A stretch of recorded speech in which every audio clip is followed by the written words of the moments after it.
ஒருத்தர் கமெண்ட்டில் சும்மாவா பணம்டி அப்படி சொல்லியிருக்காரு. விவசாயம் அண்ணா, விவசாயத்தில் முதல்ல நம்ம தானே முதல் போடணும். என்னன்னு பார்க்குறீங்களா?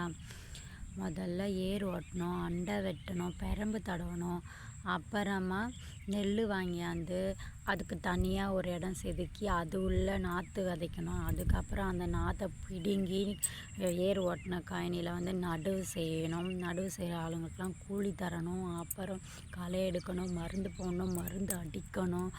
அதுக்கப்புறம் அது பூச்சி தாக்குதானே சுற்றி பார்த்துட்டே இருக்கணும். அப்புறமா 2 களை 3 களை எடுத்துடுவாங்க, பயிர் களை. அதுக்கப்புறமா அரை பறக்கணும், அரை பறக்கிறவங்களுக்கு கூலி தரணும்.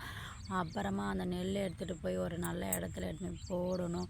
அதுக்கப்புறம் அந்த கமிட்டிலேயும் அப்படி அதுக்கப்புறம் தான் கையில் பணம் வரும். அதுவும் மழையில் அடிபடாமல் இருந்தால் தான் நம்ம செலவு பண்ண அமௌண்ட்டாவது நம்ம எடுக்க முடியும். அதுவும் மழையில் அந்த மாதிரி ஏதாவது அடிபட்டுடுச்சுன்னா நம்மளுக்கு அந்த அந்த நம்ம போட்ட முதல் கூட நம்மளுக்கு கிடைக்கிறது வாய்ப்பு கம்மி தான்ண்ணா. விவசாயம் நாங்கள் பண்ணுறோம், ஆனால் அதில் லாபம்லாம் நம்ம பார்க்க முடியாது. சரிங்களா? அது நம்மளுடைய தொழில். அதனால் நாங்கள் அதை செஞ்சுட்டு வரோம். சரிங்களா?